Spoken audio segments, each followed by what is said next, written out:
नमो जेडाणम।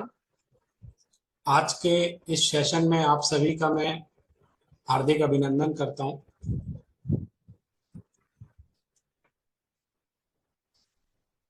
आज हमारे चिंतन का बिंदु है कि हमारे जीवन में संयम की क्या आवश्यकता है। मुझे नहीं करना है संयम। संयम की कोई जरूरत नहीं है। यदि मैं संयम नहीं रखता हूं तो इससे क्या हानि होने वाली है। और संयम सिर्फ मुक्ति के लिए, मोक्ष के लिए जरूरी है या हमारे सामान्य जीवन के लिए भी बहुत आवश्यक है। कोई व्यक्ति जो मुक्त होना नहीं चाहता, मोक्ष नहीं जाना चाहता, धर्म भी नहीं करना चाहता है, क्या उसके जीवन में भी संयम की आवश्यकता है या सिर्फ धर्म कर्म के लिए ही संयम जरूरी है। इन विषयों पर और संयम क्या चीज कहलाती है, संयम को कैसे हम समझें और इसका हमारे जीवन में क्या उपयोग है, इस इन सब बिंदुओं के आधार पर मैं कुछ बातचीत आपसे करना चाहता हूं। सबसे पहले हमको ये निर्णय करना है कि हम इंद्रियों के अधीन है कि इंद्रियां हमारे अधीन। हम इंद्रियां हमें चला रही हैं या हम इंद्रियों को चला रहे हैं। क्या जो इंद्रियां, जो हमारे 5 सेंसेस हैं, ये जो डिमांड करते हैं हम उसकी पूर्ति करते चले जा रहे हैं। ये जो चाहते हैं, ये मांगते हैं, उसको हम पूरा कर देते हैं। तो ये क्या है? इंद्रियां हमारे बस में नहीं है। इंद्रियां जो कहती हैं हमको वो करना पड़ता है। तो इसका मतलब ये हुआ कि इंद्रियां हमारे ऊपर शासन कर रही हैं। मैं कुछ हुई ही नहीं, मेरा कोई कंट्रोल ही नहीं है। ये जो कहती हैं वो मैं करता हूं। इसलिए साधना के क्षेत्र में जितेंद्रिय होने की बात कही जाती है। जैन परंपरा में भगवान को जिनेंद्र बोलते हैं। जिनेंद्र शब्द का अर्थ है जिन्होंने इंद्रियों को जीत लिया है। और अधिकतर सभी जैन लोग भी आपस में अभिवादन करते हैं तो जय जिनेंद्र बोलते हैं। यानी जिन्होंने अपनी इंद्रियों को जीत लिया उनको हम प्रणाम करते हैं, अपना आदर्श मानते हैं। तो हमको किसी और को नहीं जीतना है।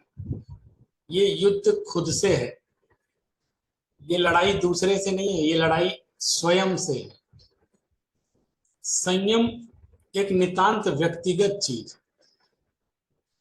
अगर मैं किसी व्रत का पालन नहीं कर रहा हूं, मैं संयम से नहीं रह रहा हूं, तो आपका नुकसान नहीं है, मेरा नुकसान है।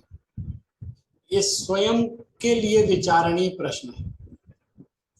इसलिए हमको संयम के स्वरूप को समझने की आवश्यकता है। सबसे बड़ी बात है, हमारे अंदर बाहरी वस्तुओं के प्रति अत्यधिक आकर्षण भरा पड़ा है। और वो आकर्षण इतना विशाल है कि उसके कारण जो हमारा अंदर का सौंदर्य है वो सामने नहीं आ पा रहा।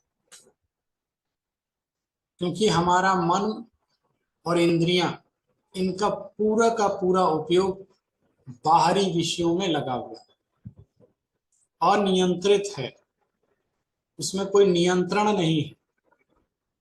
इसलिए यदि हमको खुद को जानना है तो हमको खुद से दूर भागने की कोशिश पर विराम देना पड़ेगा। क्योंकि हमारी जो सारी प्रवृत्ति है बाहर की, वो खुद से दूर जाने की। मुझे ध्यान है कि एक बार मैं एक ध्यान के शिविर में था और ध्यान का अभ्यास सीख रहा था। तो उसमें कक्ष के अंदर एक और मित्र था जो किसी और शहर से आया था, वो भी ध्यान का अभ्यास कर रहा था। तो प्रश्न हुआ कि ध्यान किस लिए करते हैं? ध्यान आत्म शांति के लिए करते हैं। खुद को प्राप्त करने के लिए ध्यान किया जाता है, शांति के लेकर। तो वो ये कहता था मुझे बाहर ज्यादा शांति दिखलाई देती है, जब मैं ध्यान करता हूँ तो ज्यादा अशांति दिखलाई देती है। मैं ध्यान करता हूँ तो अशांत हो जाता हूँ, और बाहर मुझे दुनिया में अच्छा लगता है, वहां शांति दिखलाई देती है। इसलिए वो ध्यान नहीं करता था, कोशिश भी नहीं करता था। थोड़ी देर बैठेगा तो कहता था मैं अशांत हो रहा हूँ। कारण क्या है कि हम अपने अंदर की शांति को भूल करके बाहर की चकाचौंध में इतने फंसे हुए हैं कि हमको उसमें ही आनंद आने लगा और हम उसमें ही सुख मानने लग गए। इसलिए ये बात इंद्रियां भी जानती हैं, और वो इसलिए हमें अपना गुलाम बना करके अपने अनुसार नचा रही है। संयम को समझने के लिए इंद्रियों पर नियंत्रण बहुत आवश्यक है। हमारी जो विषय भोगों में प्रवृत्ति लगातार हो रही है, उसमें लिमिटेशंस, उसमें कहीं स्टॉप करना, उसको रोकना। और रोकना कैसा? सिर्फ क्रिया से नहीं रोकना, उसके प्रति हमारा जो लगाव है, जो अभिप्राय है, जो अभिलाषा बनी हुई है, और जो आकर्षण है, उसको कम करना है। अगर हमारा विषय भोगों के प्रति आकर्षण कम होगा तो अपने आप संयम होना शुरू हो जाएगा। आज के हम बच्चों को लेकर के बात करते हैं। जैसे मैं आपको बताऊं, जब बच्चे छोटे होते हैं तो आपने देखा होगा वो टीवी पे कार्टून मूवीज बहुत देखते हैं, उसको देखकर ही खाना खाते हैं, और अगर वो नहीं चलाएंगे तो खाना भी नहीं खाते। 24 घंटे कार्टून मूवीज देखते हैं, उसमें उनको आनंद आता है और वो उसके आदी हो गए। उसके बिना निवाला मुंह से अंदर हलक में जाता नहीं, इतने ज्यादा पागल हो। और कितना भी कहो रोक दो, मानते नहीं है। अभी मैं ट्रेन में बैठा था तो एक बच्चा, उसकी माँ अपने बच्चे को लेके बैठी थी। माँ जरा सा उससे फोन ले लेती थी तो रोने लगता था, गोदी वाला बच्चा। माँ अपना काम नहीं कर पा रही थी, जैसे ही छीनती थी बच्चा रोने लगता था। उसको वो चाहिए और वही मूवी चाहिए, वही फिल्म चाहिए, इतना वो आदी हो गया था। फिर देखिए, कोई व्यक्ति जिंदगी भर कार्टून मूवीज नहीं देखता है। धीरे धीरे वही बच्चा जब बड़ा होता है, जब उसको इस बात का बोध हो जाता है कि तो निस्सार है, इसमें कोई आकर्षण नहीं, तो धीरे जब उसकी समझ बढ़ती है तो उसके सामने भी यदि आप कोई कार्टून मूवी लगा दें, जो बड़ा हो जाता है, पढ़ने लगता है, उसका उपयोग सकारात्मक दिशा में आगे बढ़ जाता है, उसको उसकी निस्सारता का भान हो जाता है, तो वो अपने आप आपसे लड़ता है कि ये क्या फालतू की चीज लगा देता, टीवी पे आपने क्या बेकार की चीज लगा दी, मेरा टाइम खराब हो रहा है। जिस चीज के पीछे वो दीवाना था, आज उसके प्रति वितृष्णा अपने आप हो रही है। क्यों? क्योंकि समझ विकसित हो गई है। हमने उसको कोई नियम नहीं दिलवाया है, हमने कंट्रोल भी नहीं कर पाए, हम रोक भी नहीं पाए उसको, और ना उसने खुद को रोका। जब तक उसको विवेक जागृत नहीं हुआ था तब तक वो देखता ही देखता था, और उसके बिना कोई काम नहीं करता। तो मजबूरी में हमें भी उसके सामने रखना पड़ता था, क्योंकि सुनता ही नहीं। लेकिन जैसे अपने आप अंदर से वो बोध जागृत हो गया कि मैं किस कल्पनाशील संसार में डूबा था, ये तो कुछ भी नहीं है, संसार तो दूसरा है, यथार्थ कुछ और होता है। तो आप देखिए, वही बच्चा, उसके सामने आप कार्टून मूवी लगा दी, जैसे वो किशोरावस्था में आता है तो वो उसके प्रति उसका आकर्षण खत्म हो जाता है। अब आप इसको संयम भी कह सकते हैं कि अब वो नहीं देखता है, आपने सामने रख दिया तो भी नहीं देखता है। तो सवाल इस बात का नहीं है कि हमको विषय भोगों से विरक्ति जबरदस्ती करनी है। सवाल इस बात का है कि हमें उसमें निस्तारता का भान हो रहा है कि नहीं हो रहा है। अगर हमारे मन में, अगर हमारे अंदर उसके प्रति आकर्षण विद्यमान है तो हम जंगल में भी चले जाएं तो भी आकर्षण बरकरार रहेगा, भले वो विषय भोग हमारे सामने नहीं। क्योंकि हमने हृदय से, हमारे अंदर में, अभिप्राय में उसके प्रति आकर्षण निरंतर विद्यमान। इसके विपरीत यदि आकर्षण खत्म हो गया है, उसकी उसका विवेक जागृत हो गया और निस्सारता का भान यदि हमें हो गया है, उसका वो निरुपयोगी लगने लगा है, तो हम उन संयोगों में, उन भोगों के बीच में रह करके भी हम उससे विरक्त रह जाते हैं, हम उसकी तरफ ध्यान भी नहीं देते। इसके लिए हमें कोई विशेष कंट्रोल नहीं करना पड़ता। लेकिन अपने आप लोग कहते हैं बहुत संयमी व्यक्ति है, ये तो टीवी भी नहीं देखता है। तो मैं टेलीविजन देखता हूँ, समाचार सुनता हूँ। पहले कोई सीरियल अच्छे लगते थे, फिर फालतू लगने लगे, क्या फालतू की चीजें दिखा। जब तक विवेक नहीं था अच्छा लगता था, सामने भी होता है तो बंद कर देते। तो उसके प्रति उपेक्षा भाव, अपने आप आकर्षण खत्म हो जाना, विषय भोगों के प्रति आकर्षण खत्म हो जाना, ये संयम कहलाता है। और मैं आपको थोड़ा प्रायोगिक रूप से संयम समझाने का प्रयास कर रहा हूं। संयम एक अद्भुत चीज है, ये हमारे जीवन जीने की कला है। ऐसा नहीं है कि ये संयम सिर्फ धर्मात्माओं का अधिकार है। हम कभी कभी ऐसा सोच लेते हैं तो साधु संतों का काम है, या जो धार्मिक प्रवृत्ति के लोग हैं उन्हीं का काम है, मंदिरों का काम है। ऐसा नहीं है। जगत में ऐसा कुछ भी नहीं है जो बिना संयम के चलता। इसलिए आपको संयम अनिवार्य है, मैं ये कहना चाहता हूं, ऑप्शनल नहीं है। चाहूं तो ग्रहण करूं, चाहूं तो ना करूं, ऐसा नहीं है, अनिवार्य है।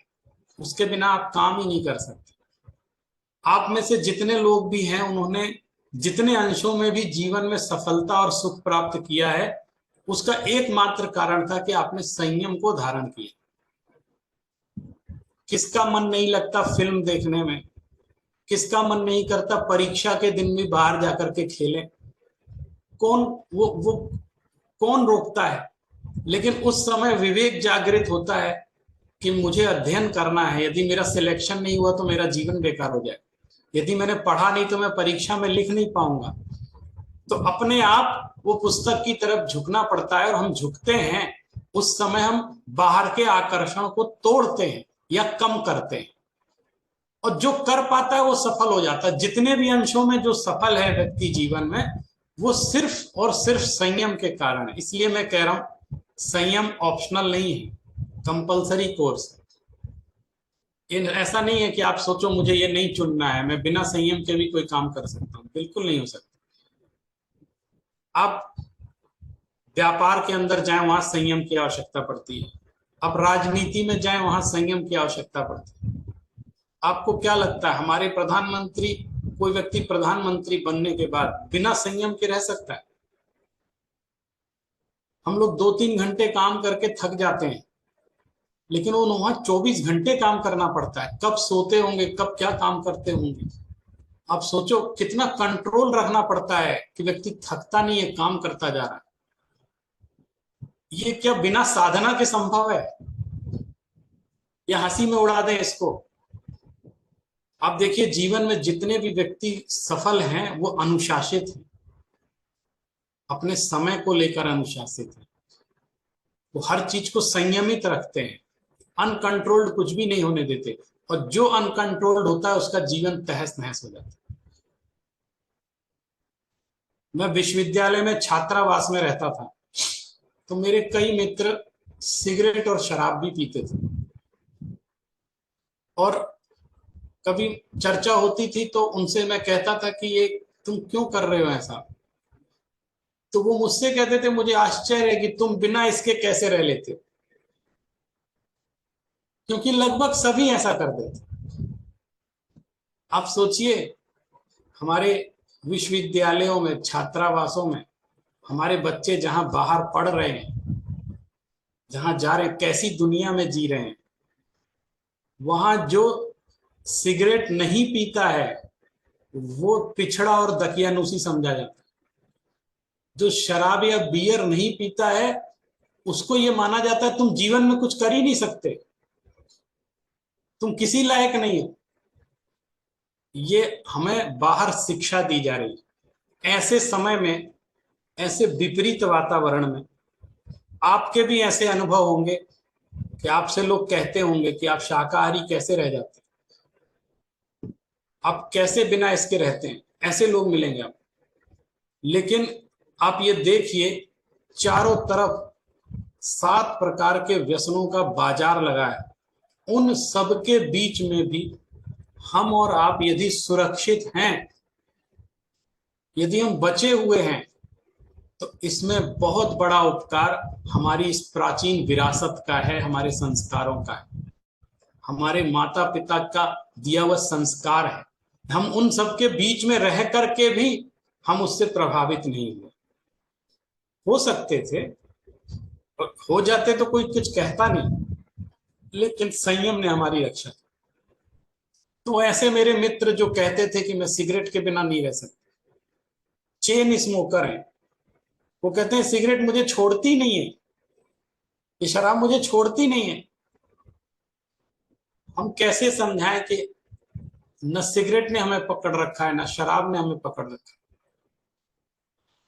हम इनको नहीं छोड़ रहे, उन्होंने किसी को नहीं पकड़ा है। तो बाजार है, बाजार में सब चीज उपलब्ध है, हमको क्या ग्रहण करना है, क्या छोड़ना है, ये विवेक हमारा रहता है। तो ऐसे हमारे मित्र जो इस बात की शिक्षा देते थे और इस बात को पुष्ट करते थे कि जब तक आप शराब सिगरेट नहीं पिएंगे दुनिया में आप सफल नहीं हो सकते। वो 10 वर्ष बाद वो मित्र मुझे मिला और एक बड़ी कंपनी में काम कर रहा था। तो मैंने उससे पूछा कि तुम सिगरेट तो पीते हो ना? तो बोले कैसी बात करते हो, मेरा बॉस मुझे निकाल देगा, वो मना है सिगरेट पीना, क्योंकि बहुत हाई पैकेज में नौकरी कर रहा है ना। तुम तो कहते थे बिना इसके रहा ही नहीं जा सकता। अरे बोले रहना पड़ता है, नहीं तो नौकरी चली जाएगी। मैंने जहां आवश्यकता पड़ी कंट्रोल करना पड़ा, उसको संयम करना पड़ा। हमारे जितने भी रूल्स रेगुलेशन है, डूज एंड डोंट्स हैं संसार के, हर जगह, हर कंपनी में, हर क्षेत्र में, चाहे मंदिर हो, चाहे हमारे जीवन का और अंग हो, चाहे स्कूल हो, कॉलेज हो, वहां जितने नियम हैं आप देखिए वो सिर्फ संयम की ओर प्रेरित करते हैं कि आपको संयमित होकर रहना है। जैसे मैं आपसे कहूं, स्कूलों में जाते हैं तो एक यूनिफॉर्म निर्धारण होता है कि आपको इसी रंग की शर्ट पहननी है। सारे बच्चे, 1000 बच्चे एक ही रंग की शर्ट पहनेंगे। किसकी इच्छा नहीं होती है कि मैं रंग बिरंगी शर्ट पहन कर जाऊं, लेकिन वहां नियम बनाया गया आप एक ही रंग की शर्ट पहने और सारे बच्चों को एक यूनिफॉर्म में आना है। ऐसा क्यों है? ऐसे नियम क्यों बनाए गए? कपड़ों से ज्ञान का क्या संदर्भ है? कोई कपड़ा कुछ भी पहने, पढ़ाई अच्छी होनी चाहिए, लेकिन फिर भी यूनिफॉर्म बनाया जाता है ताकि लोगों में आपस में कपड़ों के कारण मतभेद खड़े ना हो, ताकि उनका दिमाग कपड़ों की तरफ ना जाए, तुमने क्या पहना है, हमने क्या पहना है, तुम्हारा अच्छा है, हमारा। उनका दिमाग अध्ययन की तरफ जाए, स्वाध्याय की तरफ रहे। और कपड़ा पहनना आवश्यक है, इसलिए एक से रंग के कपड़े बनाते। चारों तरफ जो नियम और कानून बनाए वो संयम के लिए बनाए। इसलिए मैं ये कह रहा हूं बार बार कर कि संयम ऑप्शनल नहीं है, संयम कंपलसरी है। इसके बिना जीवन की कल्पना ही नहीं की जा सकती। बहुत सारे क्षेत्र हैं जो हमें संयम की शिक्षा देते हैं। कानून ये संयम का प्रतीक है। सारी कानून व्यवस्था हमको संयमित रहकर जीना सिखाती है। हम लोग जब एक विषय पर अपना ध्यान केंद्रित करते हैं तो हमें अन्य विषयों से ध्यान हटाना पड़ता है। तो वहां भी हमको कंट्रोल, अपनी डिजायर्स को कंट्रोल करना पड़ता है कि हम ऐसा नहीं करेंगे। और अगर ऐसा ना करें तो हम एक पदार्थ पर, एक वस्तु पर अपने ध्यान को एकाग्र ही नहीं कर सकते। इसीलिए सुखी होने का एक रास्ता ये बतलाया गया, सफल होने का एक रास्ता ये बताया गया कि हम संयम को अपने जीवन में अपना लें। जब संयम की चर्चा चलती है तो ये बात भी बताई जाती है कि 2 तरह का संयम होता है, एक इंद्रिय संयम और एक प्राणी संयम। प्राणी संयम क्या है कि एक छोटे से छोटा जीव भी हमारी किसी भी क्रिया से उसकी विराधना नहीं होनी चाहिए, उसको कष्ट नहीं होना चाहिए।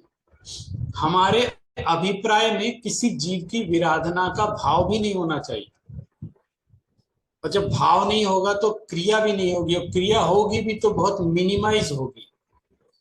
तो एक इंद्रिय से लेकर के पंचेंद्रिय के जीवों की षट जीवनी काय की विराधना न हो, ऐसी क्रियाएं करना, उनके प्रति दया और करुणा का भाव रखना, ये प्राणी संयम कहलाता है। और दूसरा है इंद्रिय संयम, यानी हमारी जो 5 इंद्रियां हैं, मन और 5 इंद्रियां, इस तरह 6 इंद्रिय भी मान सकते हैं, इनके व्यापार पर कंट्रोल करना, इनके एक्सटेंशन को रोकना। तो मैंने आपको सबसे पहले ये बात बताई कि इंद्रियों का दमन, लेकिन इस बात में हमको बहुत ये विचार करना है कि इंद्रियों को हम जितना दबाएंगे वो उतनी तेजी से उभर करके सामने आए, हम जितना रोकेंगे वो उतना ही वेग से बाहर आएगा। ये विस्फोट होता है, हम जिस चीज को जितना दबाते हैं उतनी तेजी से फटने की आशंका रहती है। तो इंद्रियों के विषयों को दबाना नहीं है, बल्कि उसका अभाव करना है। जैसा मैंने पहले कहा, आकर्षण कम करना, विषय भोगों के प्रति आकर्षण कम करना। और वो आकर्षण कम कैसे होगा? जब हमको यथार्थ का बोध हो जाएगा, जब वस्तु तत्व हमको बिल्कुल समझ में आ जाता है, दुनियादारी वास्तविकता, दुनिया की वास्तविकता समझ में आ जाती है, तो ये आकर्षण स्वतः कम होने लगता है। एक बार एक ट्रेन में, मैं राजधानी से बेंगलोर जा रहा था, राजधानी ट्रेन में, तो मेरे बगल की सीट पर एक लड़की बैठी थी। उसने मुझसे पूछा, आप क्या काम करते हैं? तो मैंने कहा, मैं यूनिवर्सिटी में पढ़ाता हूँ। तो उसने एक चीज पूछी कि क्या आप अपने जॉब को एंजॉय करते हैं? तो मैंने कहा, हाँ, मुझे बहुत आनंद आता है। फिर उसने कहा कि मैं कैसे बन सकती हूँ, मुझे भी टीचर बनना है। तो मैंने उससे पूछा, तुम करती क्या? तो वो बेंगलोर में किसी मल्टीनेशनल कंपनी में बहुत अच्छे ओहदे पर काम कर रही थी, और बड़े अच्छे पद पर, और बड़ी अच्छी तनख्वाह उसकी थी। तो मैंने कहा कि तुम, लोग तो तरसते हैं कि मैं कॉर्पोरेट लाइफ जीऊं इतनी बढ़िया। तो उसने एक मुझसे बात बोली कि ये दूर का आकर्षण है, मैं भोग चुकी हूँ, मैं इन चीजों से उगता चुकी हूँ। शुरू में मैं अपने छोटे से गांव से बाहर पढ़ने इसलिए आई थी क्योंकि मुझे ये बड़ी बड़ी कंपनियां, सारे एसी ऑफिसेज और ऐसे कांच की दीवारें, ये मेरे अंदर आकर्षण पैदा करते थे, और मुझे लगता था यही दुनिया है। लेकिन जब मैं इसके अंदर घुसी तो इसका नंगापन भी मैंने देखा है, और यहाँ के तौर तरीके देखे, और जिस तरह से मुझे परेशान किया जाता है, या जिस तरह की टेंशन में हम जीते हैं, उसको देख करके मुझे लगा कि मैंने गलत चुनाव कर लिया। तो मैंने कहा, तुम्हें ऐसा क्यों लगा? उसको आखिर क्यों, जो उसका लक्ष्य था उससे क्यों भटक रही, प्राप्ति के बाद भटक रही? क्योंकि उसका उसके प्रति जो आकर्षण था वो भंग हो गया। अब उसको वो चमकदार बिल्डिंगें अच्छी नहीं लगती, अब उसको वो गाड़ियां अच्छी नहीं लग रही, क्योंकि उसकी यथार्थता का उसको बोध हो चुका है। इसलिए वो कह रही है कि मैं पढ़ाना चाहती हूँ, मैं टीचर बनना चाहती हूँ। तो हमने कहा, वर्तमान समय में टीचिंग जॉब एक ऐसा जॉब है कि जब कोई कुछ नहीं कर सकता तो उसको लगता है टीचर बन जाए, सिखाने लग जाए। पहले कोशिश करते हैं कि कहीं कुछ और बन जाए, अगर नहीं बन पाते तो सोचते हैं टीचर ही बन जाए। तो सबसे उत्कृष्ट कोटि का कार्य माना जाता था, उसको आज लोग साइड में लेकर के चलते हैं, ऐसा कोशिश करते हैं। और तुम कह रही हो मुझे यही करना है, तो हुआ क्या, घटना क्या घटित? आकर्षण खत्म हो गया। तो मैं आज यही कहना चाहता हूं, संयम की बात समझने के लिए, कि जिस दिन हमारा विषय भोगों के प्रति आकर्षण खत्म हो जाएगा, उस दिन संयम अपने आप प्रकट होना शुरू हो जाएगा। संयम प्रकट करने के लिए कुछ करना नहीं है। अगर करेंगे तो जोर जबरदस्ती हो जाएगी, फिर वैसे भाव नहीं रह जाएंगे। और ऐसा मैं नहीं कह रहा हूं, हमारे प्राचीन शास्त्र भी ऐसा कहते हैं। जैसे ये कहा गया कि संयम सम्यक्त्व का अनुभावी होता है, बिना सम्यक दर्शन के संयम नहीं होता है। तो सम्यक दर्शन का क्या अर्थ लगाएंगे? सम्यक दर्शन का अर्थ है यथार्थ दृष्टि विकसित हो गई है, संसार के स्वरूप का भान हो गया है, इसलिए संयम उसके जीवन में अपने आप प्रकट हो रहा है। अब संयम के स्तर को भी समझते हैं। जैसे बहुत अच्छी व्याख्या आती है कि आत्मा के 3 भेद किए जाते हैं। हम, आत्मा माने हम, हमारे 3 भेद है स्तर के हिसाब से, उसका लेवल है। जैसे पहला होता है बहिरात्मा, दूसरा होता है अंतरात्मा, तीसरा होता है परमात्मा, जो सबसे उत्कृष्ट दशा है। तो बहिरात्मा का अर्थ क्या होता है? बहिरात्मा का अर्थ है कि इसको ये विश्वास है कि बाहर सुख मिलने वाला है, इसलिए इसकी दृष्टि बाहर ही लगी रहती है, वो बहिरात्मा है। उसके इंद्रियों की प्रवृत्ति बाहर की तरफ चल रही है, वो बाहर सुख खोज रहा है, इसलिए वो बहिरात्मा है।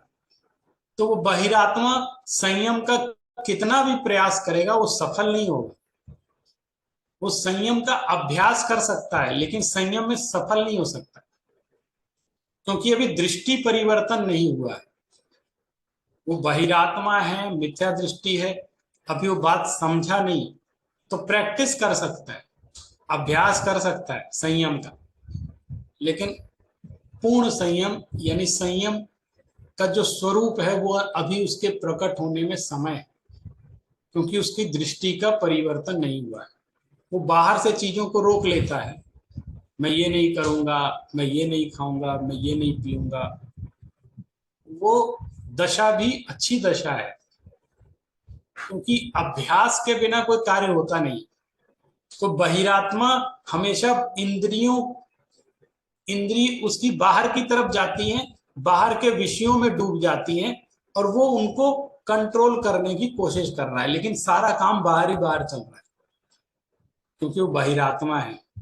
उसको अंतर्दृष्टि उसकी अभी विकसित नहीं हुई, इसलिए उसका संयम अभी उत्कृष्ट कोटि में नहीं आता है। वो सिर्फ एक अभ्यास वाला संयम कर रहा है। वो ये कहता है कि मैं टीवी नहीं देखूंगा, मैं फोन नहीं चलाऊंगा, मेरा 1 घंटे का फोन का त्याग है, मैं 3 घंटे का टीवी देखने का त्याग है, ऐसा बोलता है।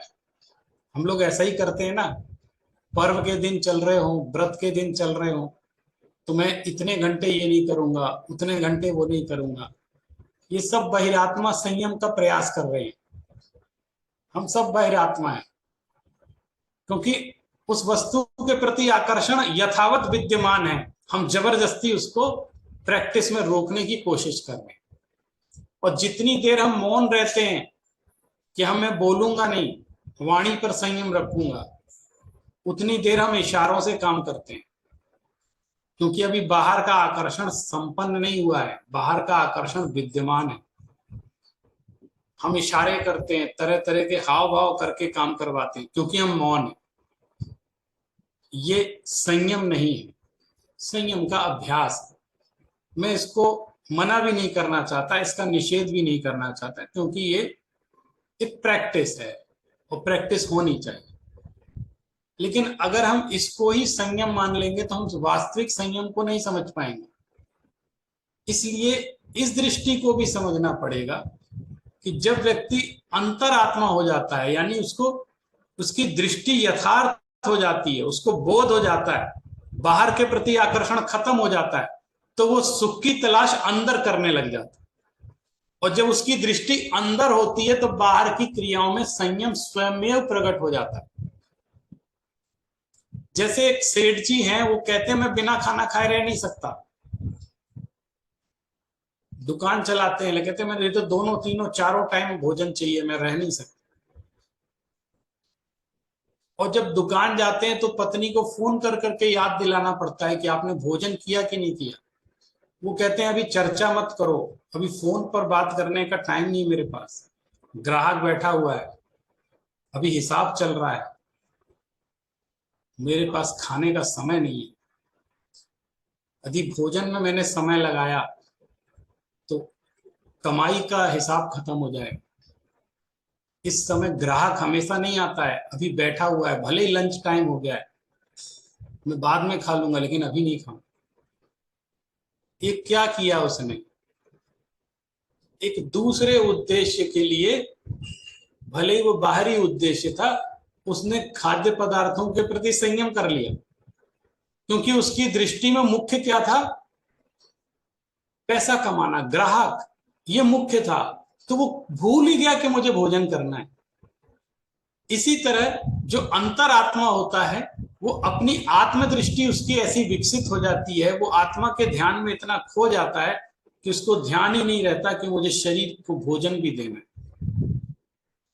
ये उसकी संयम की दशा हो जाती है। और यदि देना ही पड़ जाए तो मैं आहार में उन पवित्र चीजों को ही दूंगा जिससे किसी तरह की हिंसा ना हो, किसी को दुख तकलीफ ना हो। मुझे अपनी देह यात्रा को चलाने के लिए आहार लेना है, आहार करने के लिए देह यात्रा नहीं चलानी है। मुझे जीने के लिए खाना है, खाने के लिए नहीं जीना है। उसकी दृष्टि बदल गई है। तो ये दूसरी स्टेज हो जाती है जिसको हम लोग कहते हैं, वो बहिरात्मा से ऊपर उठकर अंतरात्मा हो गया है, और उसको ये पता चल गया है कि सुख बाहर नहीं है, सुख अंदर है। तो उसकी इंद्रियां भी अंदर की तरफ देखना प्रारंभ कर देती। वो पहले आंख खोल के बाहर देखता था और आंख बंद रहती थी तो भी बाहर के दृश्य उसको दिखाई देते थे। अब वो आंख खोलता है तो भी उसको अंदर के दृश्य दिखलाई देते हैं, क्योंकि उसकी दृष्टि अंतरात्मा हो गई, अंतरंग दृष्टि विकसित हो गई। तो हमारे जो प्राचीन आचार्य हैं वो इस बात पर बल देते हैं कि जो संयम है वो सम्यक्त्व का अनुभावी होता है। बिना सम्यक्त्व के वास्तविक संयम नहीं होता है। तो ऐसी स्थिति तब आती है जब बाह्य विषयों के प्रति आकर्षण स्वयमेव तिरोहित हो जाए, यथार्थ दृष्टि विकसित हो जाए, भेद विज्ञान की दृष्टि विकसित हो जाए, और हमारे अंदर अंतरंग में डूबने की क्षमता विकसित हो, तो वो अंतरात्मा हो जाता है। अब तीसरा स्तर आता है, वो है परमात्मा का स्तर। परमात्मा को हमारे आपके जैसे संयम की आवश्यकता ही नहीं है, क्योंकि वो परम संयमी हो गए हैं। ये हमारे आपके जैसे संयम उनके जीवन में नहीं है, क्योंकि वो परम संयम को प्राप्त हो चुके हैं। वो परम संयम वो कहलाता है जो अपनी शुद्ध स्वरूप में पूर्ण रूप से स्थित हो गया है। यानी इंद्रिय संयम वगैरह का जो उद्देश्य था वो उन्होंने पूर्ण रूप से प्राप्त कर लिया, तो वो परम संयमी हो जाते हैं, परम योगी हो जाते हैं। इस तरह हम संयम को 3 भागों में स्तर के रूप में विभाजित करके भी समझ सकते हैं। एक एक इंद्रिय हमको परेशान करती है।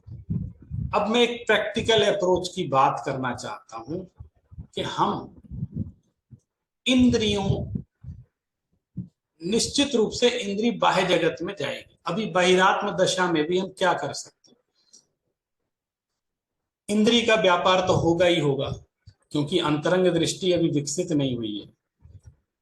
तो उसके हम विषय का चुनाव कर लें, हम इंद्रियों को ऑर्डर दें कि जो तुम कहोगे हम वो नहीं करेंगे, जो हम कहेंगे वो तुमको करना। इंद्रियों को हम अपना मालिक ना बनाएं, अपना नौकर बनाएं। ये काम हम कर सकते हैं। जैसे एक आचार्य जिन सेन ने अपने ग्रंथ में लिखा है कि शास्त्र व्यसन मेव अन्य व्यसना नाम ही दूषणम। बोले यदि अन्य व्यसनों से बचना हो ना तो एक अच्छा वाला व्यसन पाल लो, कि इनको तो पढ़ने की लत है, स्वाध्याय की लत लगी हुई है, इनको तो भक्ति में आनंद आता है, इनको तो भजनों में आनंद आता है, और ये तो स्वाध्याय में डूबे रहते हैं, इनको आत्मा में आनंद आता है। एक आपका जब पैशन ही करना है, कुछ करना ही है, व्यसन ही करना है, तो अच्छी चीज का व्यसन कर लेते। कर्णेंद्रिय को पसंद है जो, वो न करके अच्छी चीज का व्यसन, हम अच्छी चीज सुनेंगे, घ्राणेंद्रिय के विषयों में कंट्रोल रखेंगे, चक्षु इंद्रिय के विषयों में कंट्रोल रखें। अब चक्षु इंद्रिय कह रही है हमें सौंदर्य देखना है, और कोई सुंदर चीज सामने आ जाए तो उसके प्रति आकर्षण पैदा हो जाता है, हम बार बार उसको देखना चाहते हैं, तो हम परेशान हो जाते हैं कि ये सुंदर चीज सामने क्यों आ गई, मुझे बार बार देखना पड़ रहा है, मेरा संयम भंग हो रहा है, ऐसी चिंता हो जाती है।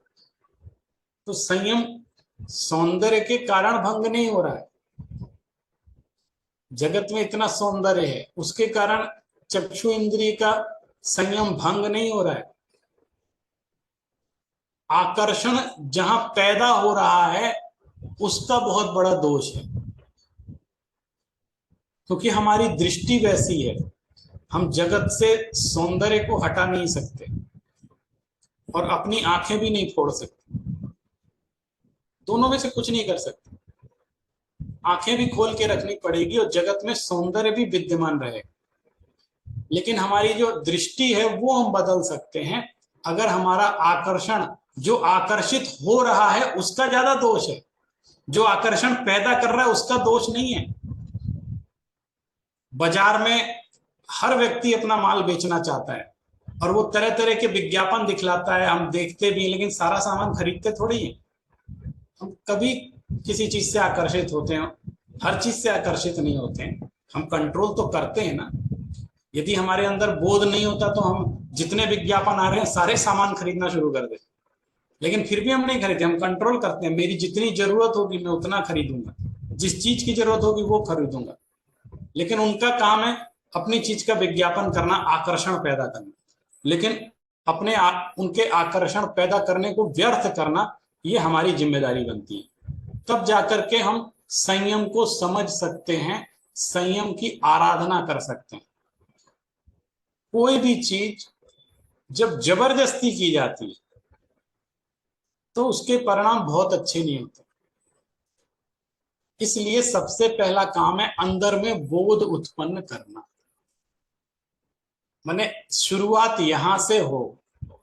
मैंने आपको पहले बोला कि अभ्यास दशा अलग होती है, अभ्यास भी किया जाता है, लेकिन अच्छा है कि पहले दृष्टि विकसित कर ली जाए, और अगर दृष्टि विकसित हो गई तो अभ्यास सहज हो जाएगा, उसमें जबरदस्ती करने की जरूरत नहीं रहेगी। बहुत सारी बातें हैं, मैं लगभग अपनी बातें कह चुका हूं आपसे, जो व्यवहारिक दशा में भी और हम आध्यात्मिक दृष्टि से भी हर तरफ संयम के बिना कोई काम नहीं चलता है। और आज का सूत्र इतना ही है कि संयम ऑप्शनल नहीं है, संयम कंपलसरी है, और इस संयम को हम जितना अधिक विकसित करेंगे उतनी ही अपनी अंतरंग दृष्टि को प्राप्त करेंगे, और संयम हमारे सौंदर्य को विकसित करता है। संयम का एक अलग सौंदर्य होता है, उसका एक आभा मंडल होता है जो असंयमी जीवों के चेहरे पे नहीं आ सकता। सौंदर्य एक आत्मविश्वास पैदा करता है, संयम एक आत्मानुशासन पैदा करता है, और वो व्यक्ति जो आत्मानुशासित है उसको सफल होने से कोई नहीं रोक सकता, उसके व्यक्तित्व का विकास कोई नहीं रोक सकता, वो अपने आप में दृढ़ रहता है और आत्मविश्वास के साथ आगे बढ़ता चला जाता है, चाहे संसार में हो चाहे आध्यात्मिक रूप से हो। जो जितना अधिक संयमी होता है वो उतना ही उत्कृष्ट उसका प्रभाव होता है, और लोग उससे आकर्षित भी होते हैं, उसके बताए हुए मार्ग पर चलते भी हैं। इसलिए आज संयम धर्म के दिन हम इस संयम को समझ करके अपने जीवन में यथासंभव यथाशक्ति उतारने का प्रयास करें। इसी बात के साथ मैं अपनी वाणी को विराम करता हूँ। जय Jagannath. Thank you so much Shanikant sir. बहुत ही डीप टॉपिक है संयम। सो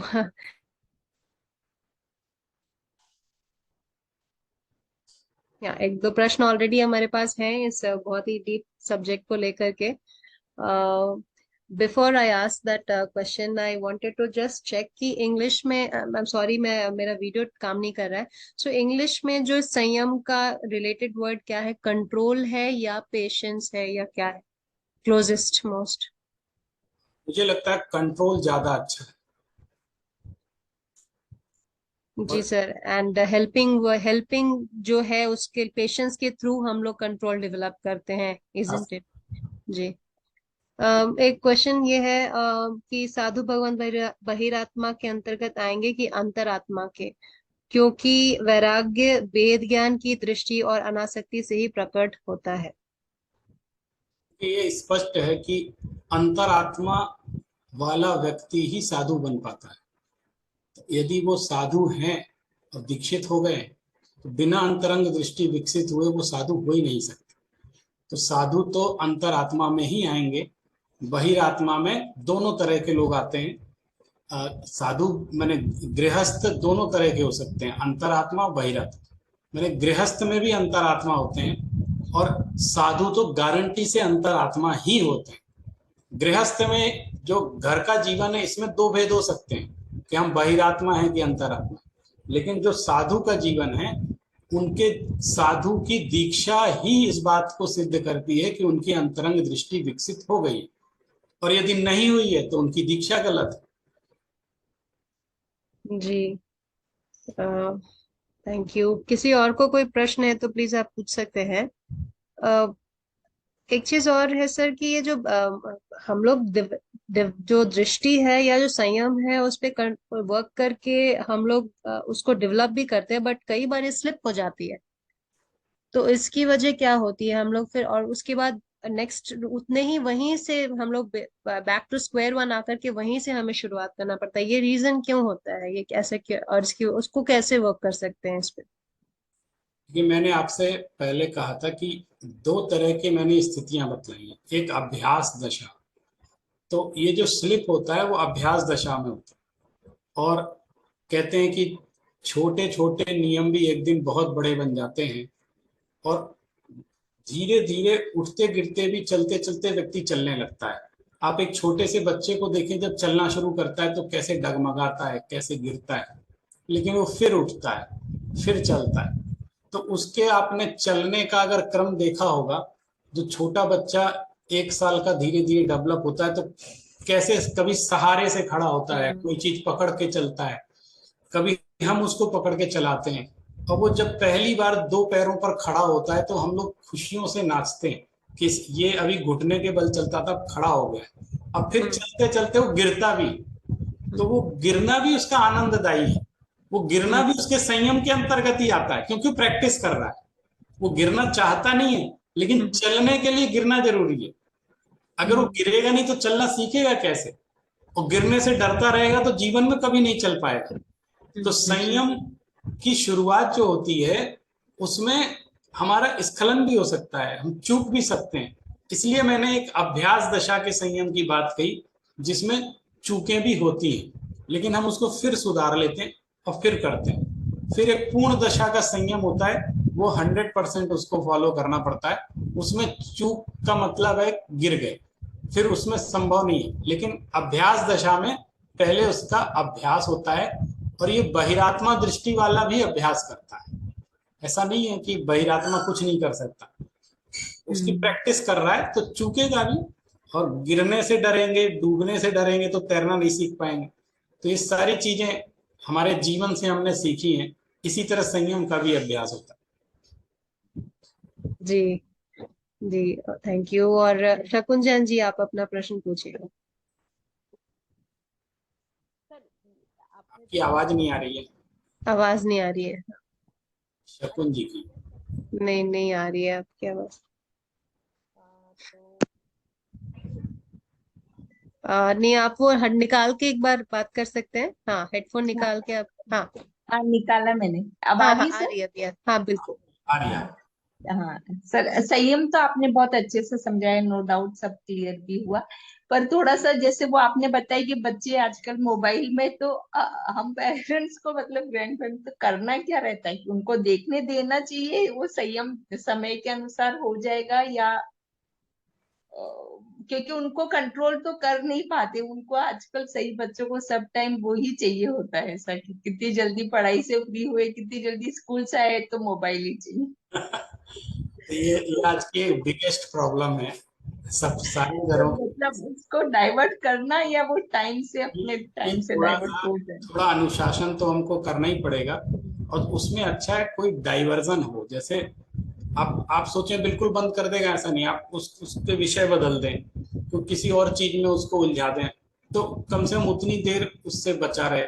अभी ये जब से लॉकडाउन हुआ है तब से ज्यादा इसका एडिक्शन हो गया है बच्चों के अंदर भी। और वो चूंकि पढ़ाई भी उसी के साथ हो रही है फोन से, तो हमारे मजबूरी भी बन गया, हम उनको रोक भी नहीं पाते। तो स्क्रीन टाइम बहुत ज्यादा होने लगा है, तो कंट्रोल तो कहीं ना कहीं हमको करना ही पड़ेगा, नहीं तो उसका असर बहुत बुरा होता है।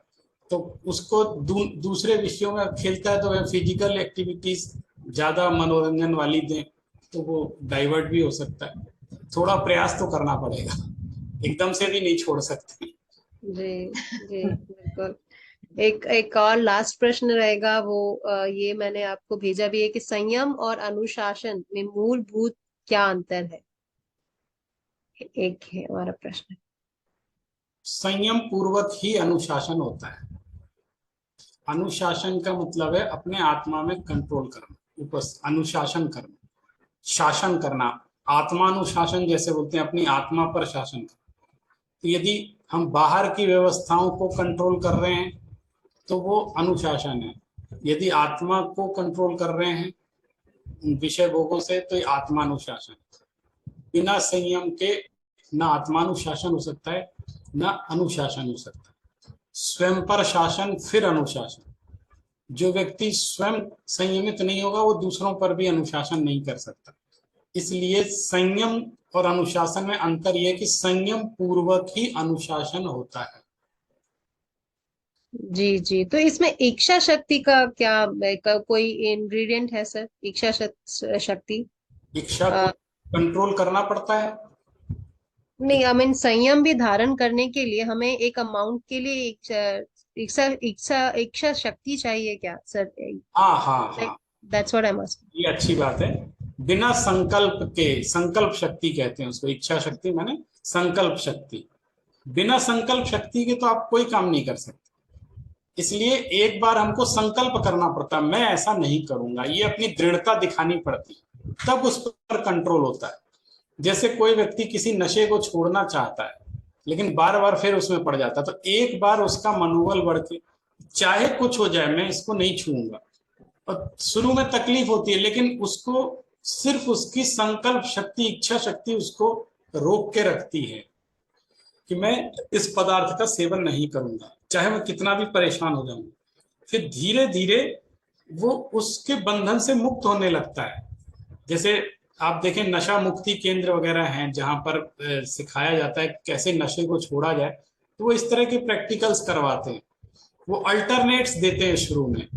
माने अगर कोई धूम्रपान सिगरेट का नशा करता है तो वो कोई दूसरी चीज उसको देते हैं उस समय, एकदम से नहीं छुड़वाते। फिर धीरे धीरे करके उससे कहते हैं कि जब तक तुम स्वयं तैयार नहीं होगे तब तक कोई कुछ नहीं कर सकता। मेरे कुछ परिचित हैं, मैं उनसे कहता हूं कि ये व्यक्ति बहुत नशा करता है, आप छुड़वा दो, तो उन्होंने एक ही बात कही, कोई दवाई किसी का नशा नहीं छुड़वा सकती। आपके आने से नहीं होगा, जब तक वो मेरे सामने आके नहीं कहेगा मुझे नशा छोड़ना है तब तक मैं नहीं छुड़वा सकता। बोले इसका कोई इलाज नहीं है, वो खुद तैयार हो पहले कि मुझे, मैंने संकल्प शक्ति खुद करे।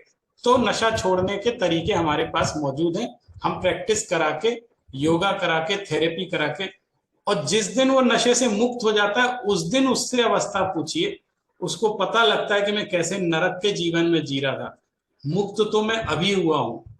उसको मुक्ति का अनुभव होने लगता है, उसको ऐसा लगता है मैं अब जीवन का आनंद तो अब ले रहा हूँ, और उसमें मैंने आनंद मान रखा था और मैं अपने आप को बर्बाद कर रहा था। तो इसमें भी जो आपने कहा दृढ़ इच्छा शक्ति बहुत आवश्यक। जी जी बिल्कुल। सर आपका प्रश्न क्या है, कोई आईफोन से जो जुड़े हुए हैं? हेलो। हाँ। हाँ हाँ, प्लीज पूछिए। हाँ, ये इंद्रिय का आकर्षण कम करना तो बहुत मुश्किल लगता है, तो उसके लिए क्या अभ्यास करना चाहिए, क्या स्टेप, हम स्टेप बाय स्टेप कैसे आगे बढ़ सकते हैं?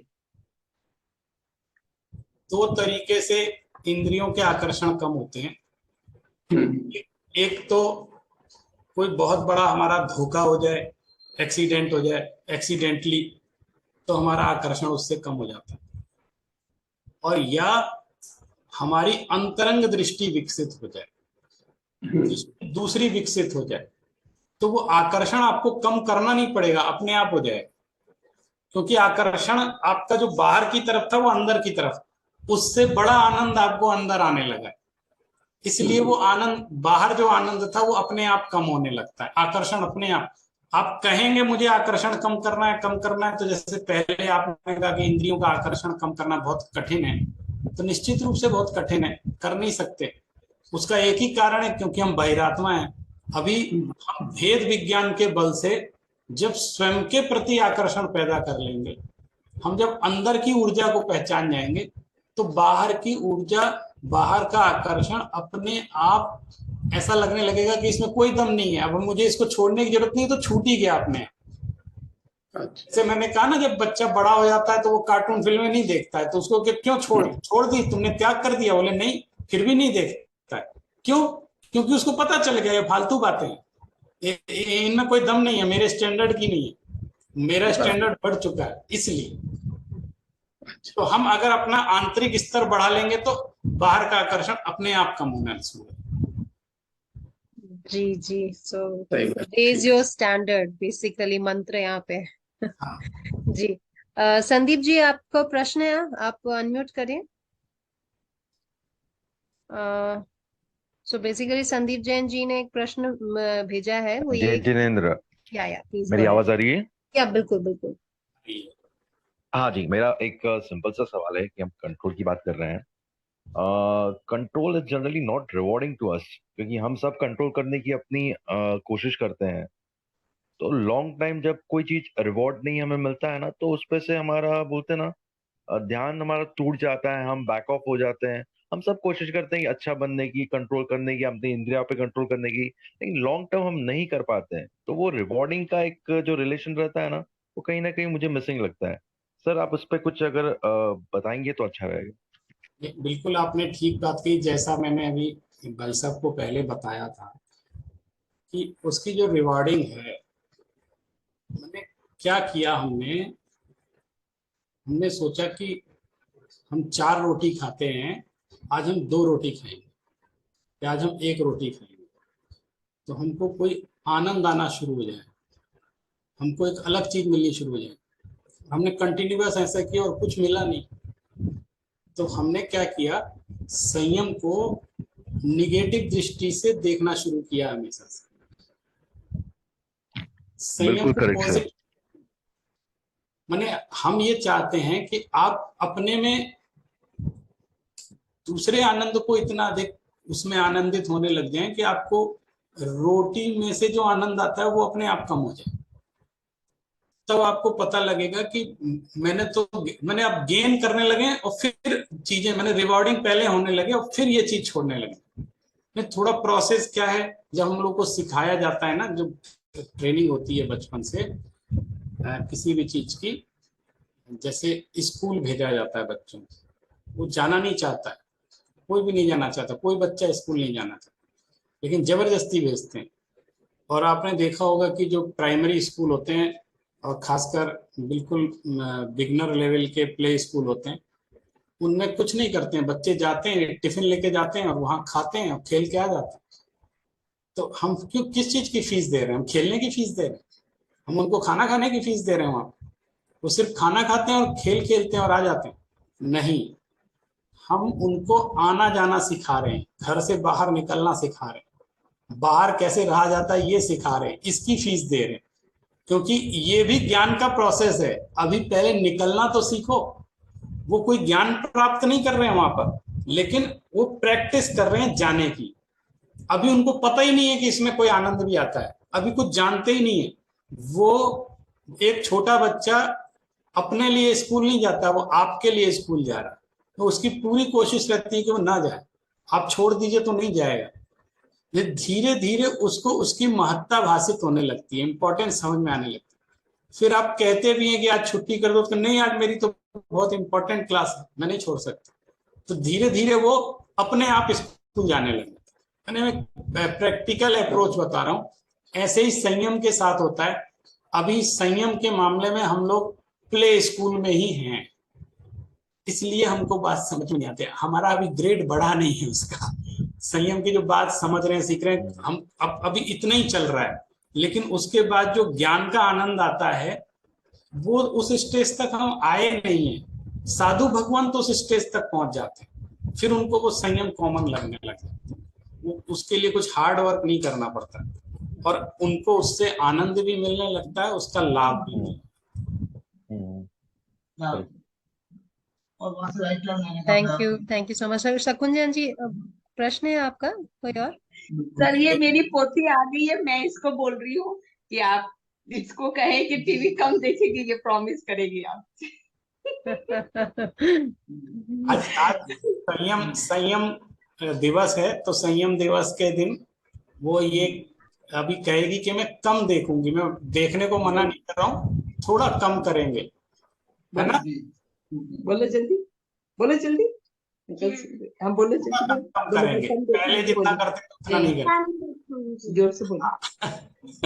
मैं प्रॉमिस अपने मन से करेंगे, मम्मी के कहने से, नानी के, दादी के कहने से नहीं, अपने अपने ही मन से कम करेंगे।